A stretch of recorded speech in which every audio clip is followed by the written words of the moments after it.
नमस्ते दोस्तों, मैं घनश्याम अपने गुरुकुल ऑनलाइन एकेडमी में आप लोगों का स्वागत करता हूं। अगर आप हमारे चैनल पर नए हैं तो हमारे चैनल को लाइक, शेयर और सब्सक्राइब जरूर करें। हम आप लोगों के सामने हिंदी व्याकरण सीरीज का चौथा टॉपिक जो विशेषण का है उसको लेकर आए। और विशेषण में अभी तक हम लोगों ने 4 क्लास में लगभग उसका पूर्ण रूप से अध्ययन कर चुके हैं। थोड़ा सा पॉइंट कुछ बच गया है, उसको आज देख लेते हैं। और आज की क्लास हमारी विशेषण की लास्ट क्लास है। इसके बाद हम एक नया टॉपिक चालू करेंगे। हम विशेषण का जो लास्ट हेडिंग था वह था सार्वनामिक विशेषण का अध्ययन कर रहे हैं। सार्वनामिक विशेषण का अभी तक हम लोगों ने परिभाषा देखी और उसका उदाहरण देखा। परिभाषा थी पुरुषवाचक सर्वनाम और निजवाचक सर्वनाम को छोड़कर अन्य सर्वनाम जब किसी संज्ञा के पहले आती है तो वहां पर सार्वनामिक विशेषण होता है। कौन कौन से ऐसे सर्वनाम होते हैं जिसको हम छोड़ देते हैं, तो आप लोग बताइएगा। पुरुषवाचक,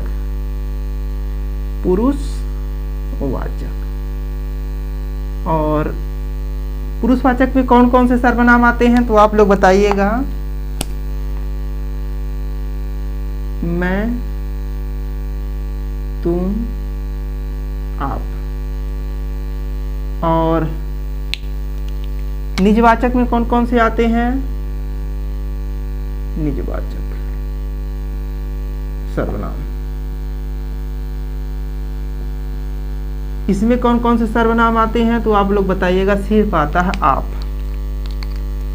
इसको जरूर ध्यान दीजिए क्योंकि यही प्रश्न आप लोगों के सार्वनामिक विशेषण में आने वाले हैं। उसके बाद अन्य सर्वनाम कौन कौन से हैं? अन्य सर्वनाम अभी देखिए कहाँ कैसे यहाँ से प्रश्न बनता है।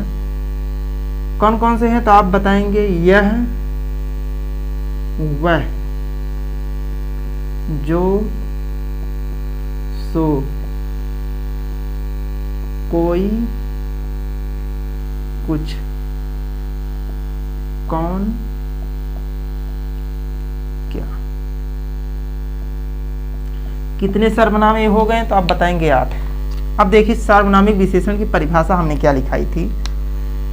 हमने लिखाया था कि निजवाचक सर्वनाम पुरुषवाचक सर्वनाम और निजवाचक सर्वनाम को छोड़कर अन्य सर्वनाम जब किसी संज्ञा के पहले आते हैं तो वहां पर क्या होता है? सार्वनामिक विशेषण होता है।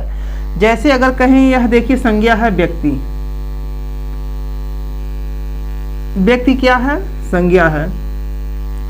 अगर इस व्यक्ति के पहले ये सब आ जाते हैं, ये सर्वनाम चारों, ये और ये आ जाता है, तो वहां पर सार्वनामिक विशेषण नहीं होता है। अगर इन सब को छोड़कर इसमें से कोई सर्वनाम आ जाता है, जैसे कि वह,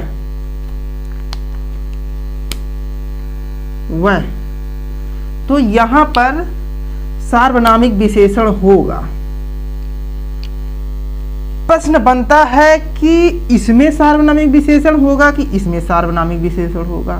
तो आप लोगों को हम बता दें कि जो संज्ञा के पहले जो सर्वनाम आते हैं उसी में सार्वनामिक विशेषण होता है।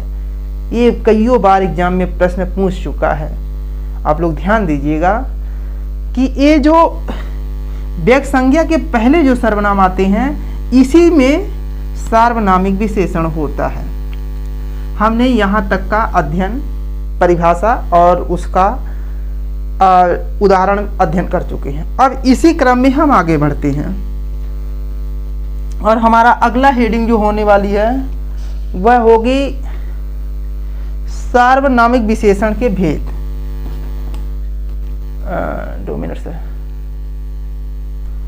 हमारा जो अगला हेडिंग होने वाली है वह है सार्वनामिक विशेषण के भेद। यह जो भेद होता है यह 2 प्रकार का होता है। एक मौलिक सार्वनामिक विशेषण होता है, एक यौगिक सार्वनामिक विशेषण होता है। तो आप लोग हेडिंग डालिए सार्वनामिक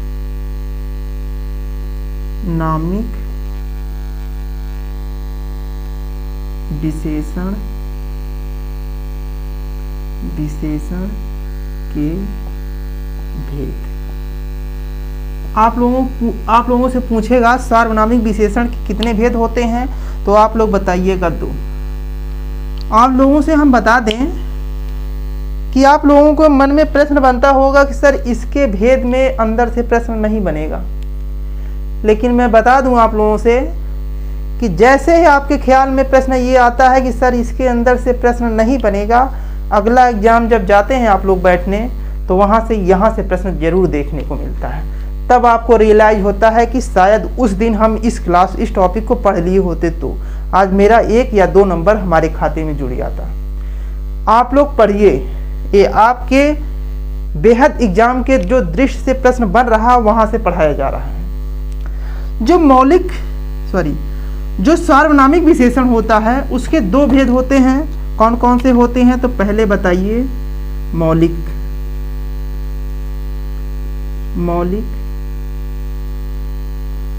सार्वनामिक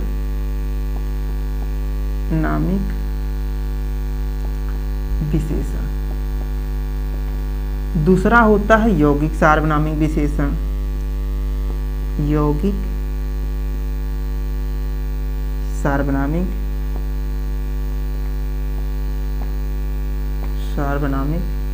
विशेषण। आप लोग ध्यान दीजिएगा, सिर्फ इसी सर्वनाम का खेल है पूरे मौलिक सार्वनामिक विशेषण यौगिक सार्वनामिक विशेषण में। जो हम सार्वनामिक विशेषण पढ़ रहे हैं सिर्फ इन्हीं 8 का खेल चल रहा है। अब देखिए कि ये कैसे अब यहां पर इसका प्रयोग होने वाला है। मौलिक सार्वनामिक विशेषण की परिभाषा बनती है कि जब यह 8 अपने मूल रूप में आकर किसी संज्ञा के पहले प्रयोग होकर उस संज्ञा की विशेषता बताने लगते हैं, तो वहां पर मौलिक सार्वनामिक विशेषण होता है। आप लोग ध्यान रखिए, जो यह 8 हैं सर्वनाम, यही सर्वनाम जब किसी संज्ञा के जब यह 8 सर्वनाम किसी संज्ञा के पहले अपने मूलावस्था में आकर संज्ञा की विशेषताओं को बताने लगते हैं, तो वहां पर मौलिक सार्वनामिक विशेषण होता है। अब देखिए यौगिक सार्वनामिक विशेषण क्या होता है। जब यह 8 सर्वनाम से जो बनने वाले सर्वनाम हैं वह या इनमें प्रत्यय जैसे शब्दों का प्रयोग हो जाता है, तो इनका रूप परिवर्तन हो जाता है। जब यह रूप परिवर्तन होकर किसी संज्ञा के पहले प्रयोग होने लगता है, तो वहां पर यौगिक सार्वनामिक विशेषण होता है। नहीं समझे, एक बार समझने का फिर से प्रयास करिएगा।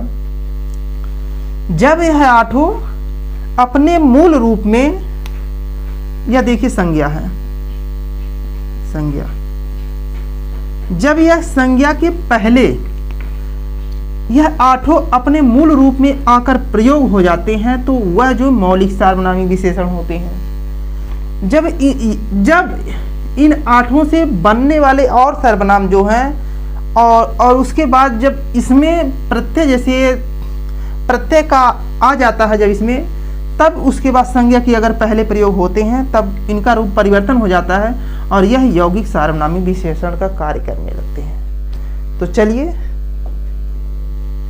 हम परिभाषा देखते हैं, फिर उसके बाद आगे बढ़ते हैं।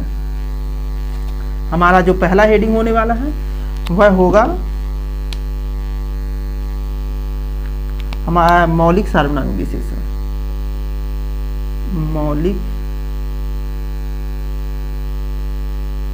सार्वनामिक विशेषण। आप लोग हेडिंग में नोट करिए। अब इसके बाद परिभाषा है, उसको एक बार देख लीजिए आप लोग। जब कोई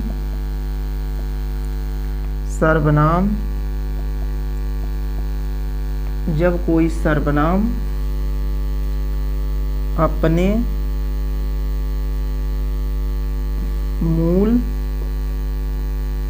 रूप में आकर किसी संज्ञा किसी संज्ञा की विशेषता, किसी संज्ञा की विशेषता बताता है तो उसे क्या कहते हैं? तो आप लोग बताएंगे मौलिक सार्वनामिक, मौलिक सार्वनामिक विशेषण कहते हैं।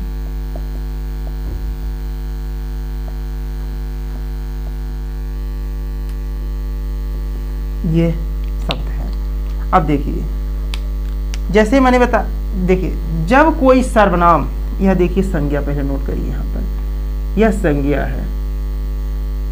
संज्ञा के पहले परिभाषा आप देखिए, जब कोई सर्वनाम, कौन से सर्वनाम? यह 8 ठीक है। जब कोई सर्वनाम अपने मूल रूप में, यह जो इनका है, ये जो अपना ये इनका मूल रूप है, मूल रूप में आकर किसी संज्ञा की विशेषताओं को बताने लगते हैं तो वहां पर मौलिक सार्वनामिक विशेषण होता है। यहाँ सर्वनाम होगा, ये ई वाला सर्वनाम होगा। यह जैसे अगर उदाहरण देखें, जैसे यह लड़का, लड़का बहुत तेज है, बहुत।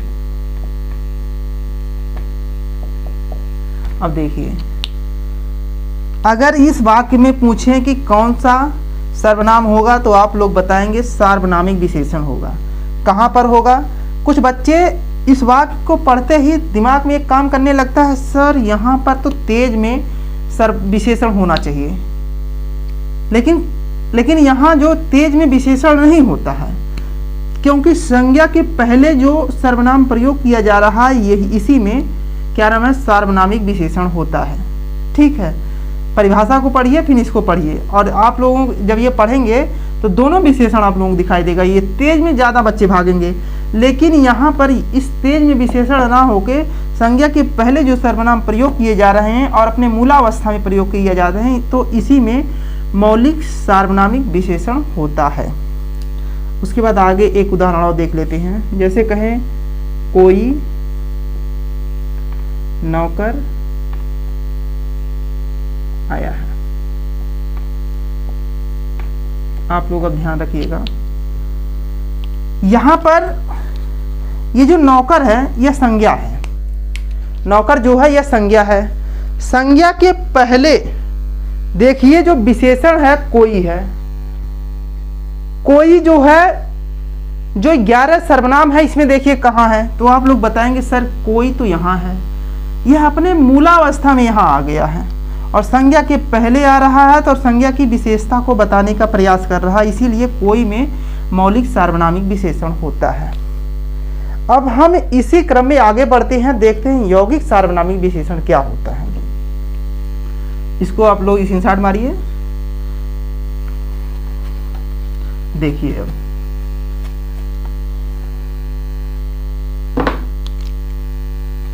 दूसरा है यौगिक सार्वनामिक विशेषण। अब आप लोग समझिएगा, जब इन सर्वनामों में, ऊपर वाला को हटा दीजिएगा, ये सर्वनाम नहीं आएंगे, सिर्फ ये आएगा। जब यह सर्वनाम से बनने वाले जो अन्य सर्वनाम होते हैं उनको, या इन सर्वनामों में अगर प्रत्यय जुड़ जाए और इनका रूप परिवर्तन हो जाए, और यह जो रूप परिवर्तन होकर किसी संज्ञा के पहले प्रयोग किया जाता है, तो वहां पर यौगिक सार्वनामिक विशेषण होता है। परिभाषा नोट करते हैं, फिर उसके बाद समझने का प्रयास करते हैं। हमारी परिभाषा है, कह रही है जब किसी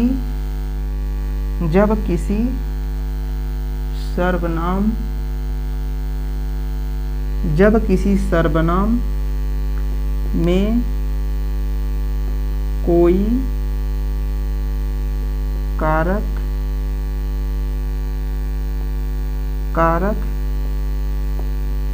चिन्ह, उसके बाद आगे आप लोग नोट करिए निपात उसके बाद आप याद करिए प्रत्यय, प्रत्यय या अन्य शब्द, अन्य शब्द जुड़कर जुड़ जाए, अन्य शब्द जुड़ जाए तथा वह सर्वनाम किसी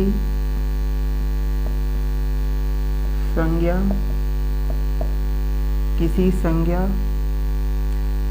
से पहले प्रयुक्त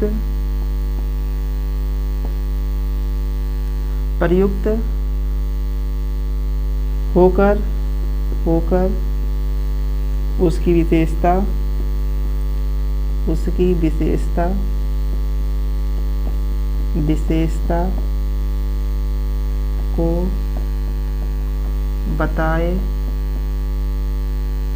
उसकी विशेषता को बताए तो उसे यौगिक सार्वनामिक विशेषण कहते हैं।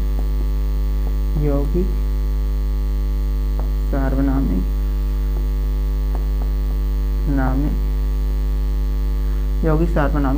विशेषण कहते हैं। आप लोग समझने का प्रयास करिएगा। यह कह रहा है कि जब किसी सर्वनाम में कोई कारक चिन्ह या जुड़ जाए, जैसे ये सर्वनाम है, इसमें अगर कारक चिन्ह जुड़ जाए, या इसमें निपात जुड़ जाए, या इसमें प्रत्यय जुड़ जाए, या कोई अन्य शब्द जुड़ जाए तथा सर्वनाम किसी संज्ञा से पहले जो जुड़ के, अब वह जो जुड़ जाता है तो अगर वह किसी संज्ञा के पहले प्रयुक्त होकर उसकी विशेषता को बताए तो उसे हम यौगिक सार्वनामिक विशेषण कहते हैं। आप लोग इस परिभाषा को एक बार दो बार पढ़िए, क्योंकि जैसे आप लोग परिभाषाओं को क्लियर करते हैं तो आपका जो एग्जाम्पल में बनने वाला प्रश्न है वो तुरंत क्लियर हो जाएगा।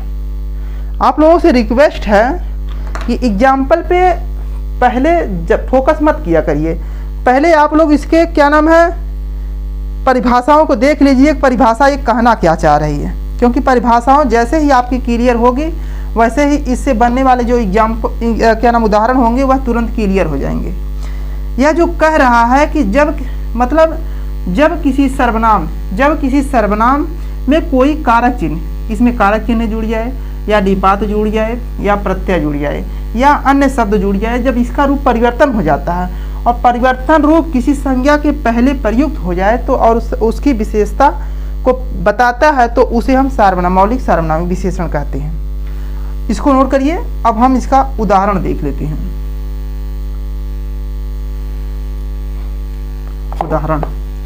उदाहरण कैसे क्या कह रहा है उसको समझने का प्रयास करते हैं। उदाहरण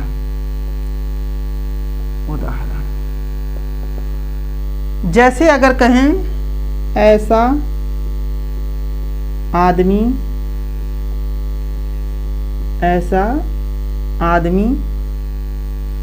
मैंने नहीं देखा।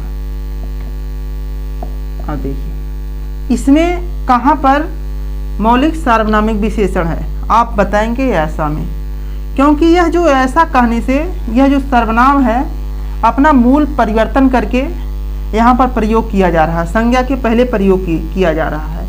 यह अपनी मूलावस्था में नहीं है, क्योंकि इसीलिए जब मूलावस्था में नहीं है तो यहाँ पर यौगिक सार्वनामिक विशेषण होगा, क्योंकि जो ऐसा है इसमें इस प्लस आ जो है प्रत्यय है, क्या है तो आप लोग बताएंगे प्रत्यय। अब देखिए परिभाषा कह रही थी कि जो ये सर्वनाम है या इनसे बनने वाले जो अन्य सर्वनाम है उसमें अगर उपसर्ग या प्रत्यय जैसे शब्दों को जुड़ जाते हैं और उसका रूप प्रयोग होकर किसी संज्ञा के पहले प्रयोग होते हैं तो उससे हम मौलिक यौगिक सार्वनामिक विशेषण कहते हैं। तो यहाँ पर यहाँ पर यौगिक सार्वनामिक विशेषण होता है, क्योंकि इस प्लस आ प्रत्यय के योग से यह बना है ऐसा। अगला उदाहरण देखते हैं। अगला हमारा उदाहरण है, आप कैसे हो यार। हमने कहा आप कैसे हो यार। अब देखिए यहां आप और कैसे दो शब्द आया है। आप जो है क्या नाम है, निजता बोध करा रहा है।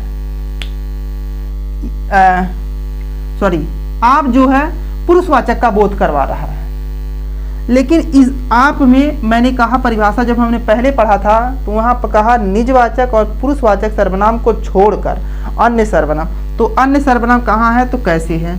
यह अपने मूल रूप में यहाँ प्रयोग नहीं किया गया है। यह जो है किस प्लस ए प्रत्यय के योग से बना है, इसीलिए इसमें क्या नाम है, यौगिक सार्वनामिक विशेषण होता है। इस प्रकार से हमारा जो सर्वनाम था और 11 सर्वनाम से जो बनने वाले और मूल अवस्था में जो प्रयोग हम किए उसको देखें, और इस प्रकार से हमारा विशेषण का जो टॉपिक था वह खत्म होता है।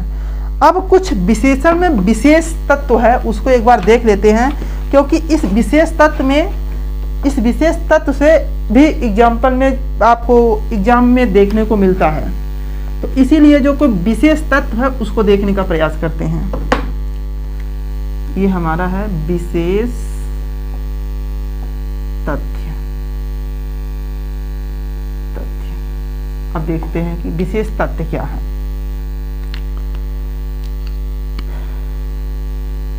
पहला हेडिंग है विशेषण के रूप।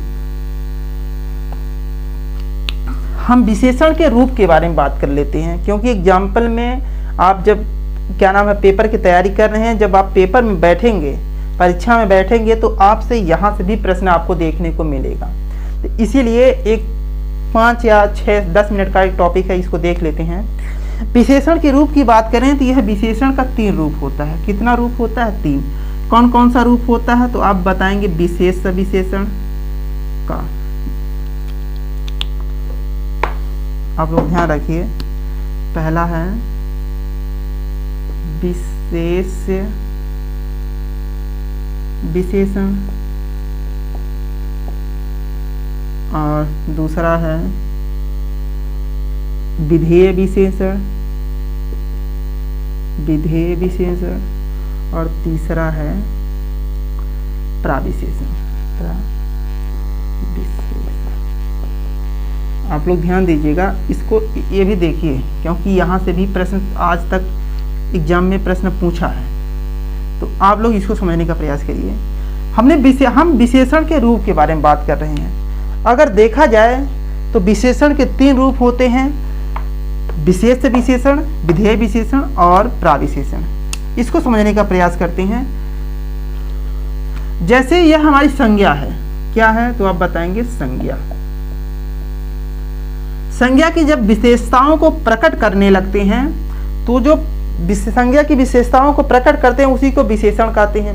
कभी कभी हमारी जो विशेषता होती है संज्ञा की, उसका जो पहले उसको प्रयोग करते हैं और बताते हैं कि संज्ञा के पहले जो विशेषता को हम लिखते हैं वो क्या नाम है, विशेष विशेषण कहलाता है। क्या कहलाता है? विशेष विशेषण कहता है। संज्ञा के पहले जो हम शब्द प्रयोग करते हैं विशेषण के लिए, उसे हम विशेष विशेषण कहते हैं। और विधेय विशेषण क्या होता है?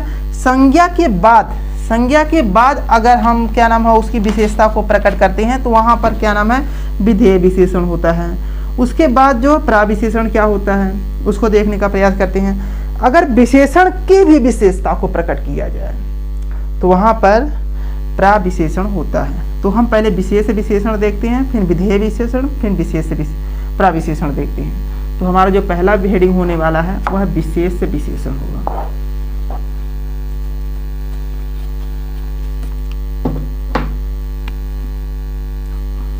पहला। हेडिंग है विशेष विशेषण।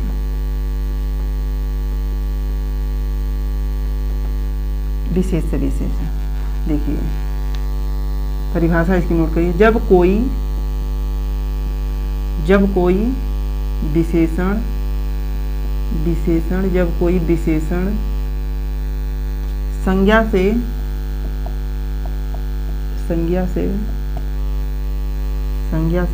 पहले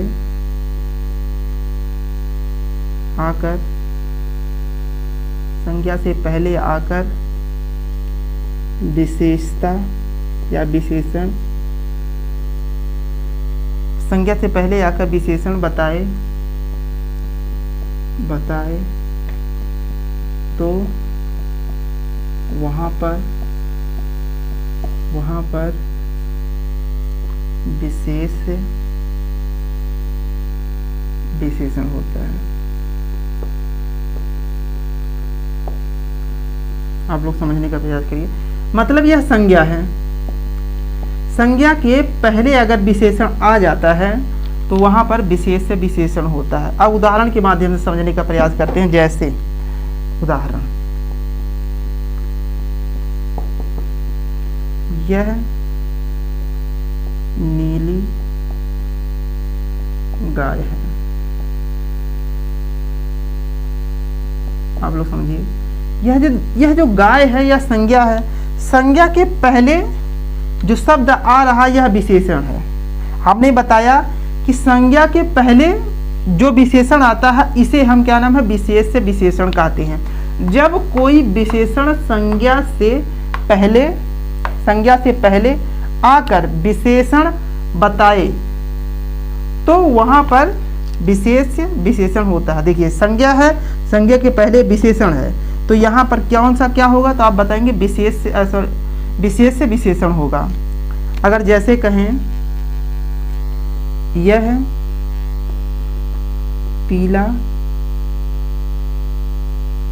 पीला कपड़ा है। यह कपड़ा, जो कपड़ा देखिए यह संज्ञा है। कपड़ा क्या है, संज्ञा है।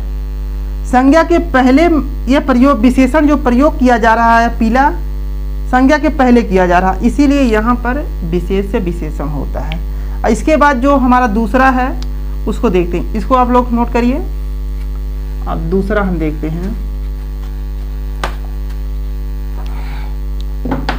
दूसरा यह है विधेय विशेषण। विधेय विशेषण, विधेय विशेषण क्या होता है, संज्ञा के बाद जो विशेषण प्रयोग किए जाते हैं उसे हम विधेय विशेषण कहते हैं। परिभाषा नोट करिए आप लोग।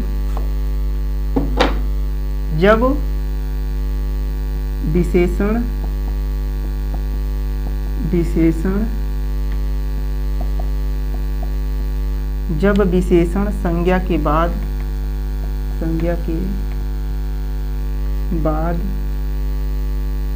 आए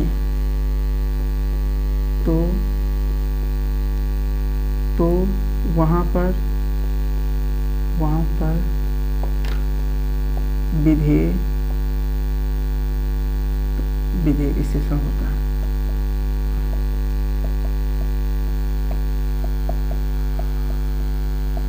जैसे अब देखते हैं कैसे। जैसे यह गाय नीली है।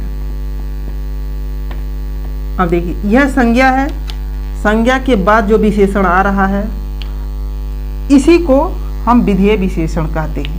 यह परिभाषा हमारी कह रही है कि जब विशेषण संज्ञा के बाद आए तो वहां पर विधेय विशेषण होता है। आप लोग क्लियर करिए विधेय विशेषण और विशेष विशेषण क्या होता है। यह बस चुटकी भर का काम है, आप इसको क्लियर कर लीजिएगा क्योंकि यहाँ से प्रश्न आए दिन देखने को मिल जाता है।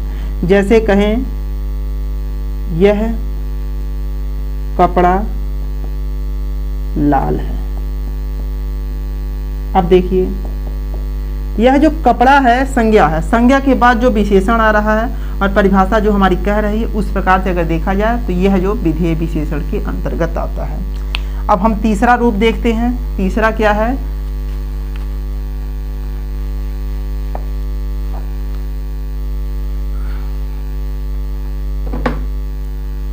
तीसरा गा, यह है प्राविशेषण। प्राविशेषण, प्राविशेषण क्या होता है? जब विशेषण की भी विशेषता को बताया जाए तो वहां पर प्राविशेषण होता है। कईयों बार एग्जाम में क्रिया विशेषण और प्राविशेषण पूछता है, बच्चे कंफ्यूज हो जाते हैं क्रिया विशेषण किसे कहते हैं और विशेष क्या नाम है प्राविशेषण किसे कहते हैं। दोनों ध्यान में रखिएगा। जब क्रिया की विशेषता को बताया जाता है तो उसे हम क्रिया विशेषण कहते हैं। जब विशेषण की विशेषता को प्रकट किया जाए तो उसे हम प्राविशेषण कहते हैं। परिभाषा नोट करिए आप लोग यहाँ पर। जो विशेषण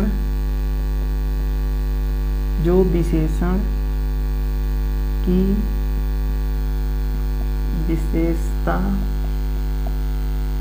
जो विशेषण की विशेषता बताए,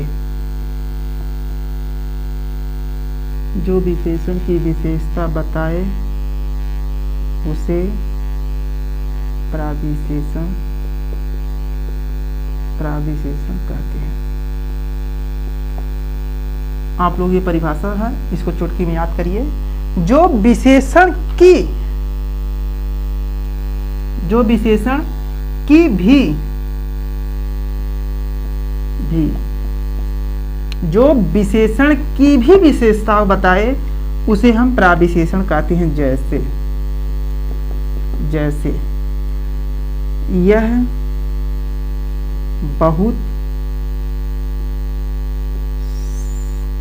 बहुत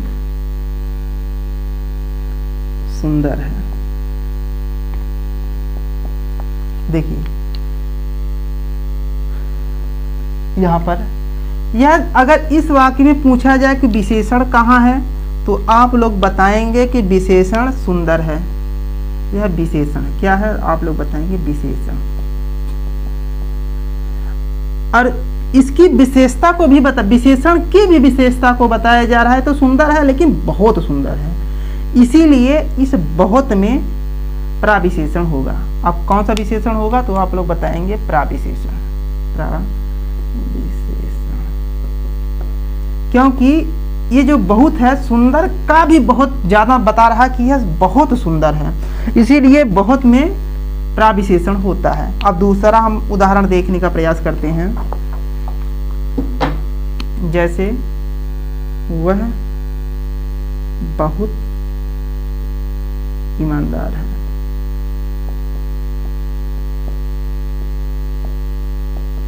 अब देखिए यहाँ जो ईमानदार है यह विशेषण है और इसकी भी विशेषता बताई जा रही है कि यह बहुत ईमानदार है, इसीलिए बहुत में प्राविशेषण होगा। दूसरा अगर देखते हैं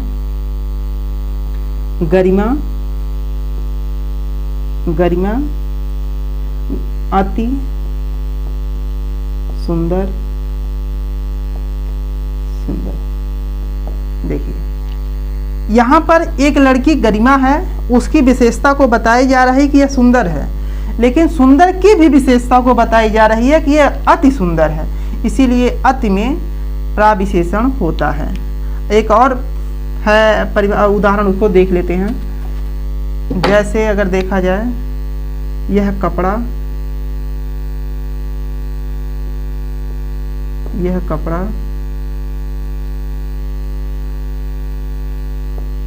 गहरा नीला है। आप लोग ध्यान दीजिएगा, यह कपड़ा की विशेषता बताई जा रही है कि यह नीला है, लेकिन नीला की भी विशेषता ज्यादा बताई जाए कि यह गहरा नीला है, इसीलिए गहरा में क्या नाम प्राविशेषण होता है। इस प्रकार से हमने विशेषण का जो रूप है उसको हमने देखा कि जो इसके कितने रूप होते हैं और क्या होता है। एक और विशेषण होता है, कहीं कहीं पर इसको देखने को मिलता है, जैसे कि जिसे हम कहते हैं व्यक्तिवाचक विशेषण। व्यक्तिवाचक जो विशेषण होता है कहीं कहीं पर एग्जाम में प्रश्न पूछ लेता है और ना के बराबर अभी पूछा है। जैसे कि कभी कभी जो संज्ञा होती है, जो एक अन्य विशेषण है वह व्यक्तिवाचक विशेषण है। व्यक्तिवाचक विशेषण कैसे? कभी कभी जो संज्ञा होती है उसका वह विशेषण का कार्य करने लगता है, तो वहाँ पर व्यक्तिवाचक विशेषण होता है। जैसे अगर हम कहें परिश्रम, परिश्रम जो है, परिश्रम का अगर हम परिवर्तन रूप करें तो वह जो परिश्रमी हो जाता है, इसीलिए यहाँ पर व्यक्तिवाचक विशेषण होता है। जैसे हम कहें जयपुर, जयपुर तो एक शहर है, वह व्यक्तिवाचक का बोध करा रहा है, लेकिन वह कभी कभी जयपुर बदल के विशेषण का कार्य करने लगता है जयपुरी, इसीलिए वहाँ पर व्यक्तिवाचक विशेषण होने लगता है। जैसे अगर हम कहें जोधपुर, जोधपुर एक शहर है, एक स्थान है, वह व्यक्तिवाचक संज्ञा के अंतर्गत आता है, लेकिन कभी जयपुर कभी विशेषण का कार्य करने लगता है। जैसे जयपुर कहने से जयपुरी कहें, वो जो जयपुरी कह रहे हैं वो उसमें क्या ना व्यक्तिवाचक संज्ञा होता है। जैसे रूस है, रूस को अगर हम विशेषण के तौर पर प्रयोग करें तो रूसी, इस प्रकार से जो एक अन्य विशेषण की कल्पना की जा रही है वह है व्यक्तिवाचक विशेषण। इस प्रकार से हमारा विशेषण का टॉपिक आज खत्म होता है। अगला क्लास हम समास पे लेकर आएंगे, और तब तक के लिए आप लोग इसको नोट करिए और समझने का प्रयास करिए। समास का टॉपिक अगली बार आप लोग तैयार होके आइए और इसको पढ़िए, अपने एग्जाम को, अपने लाइफ को सिक्योर करिए। नमस्ते, थैंक यू।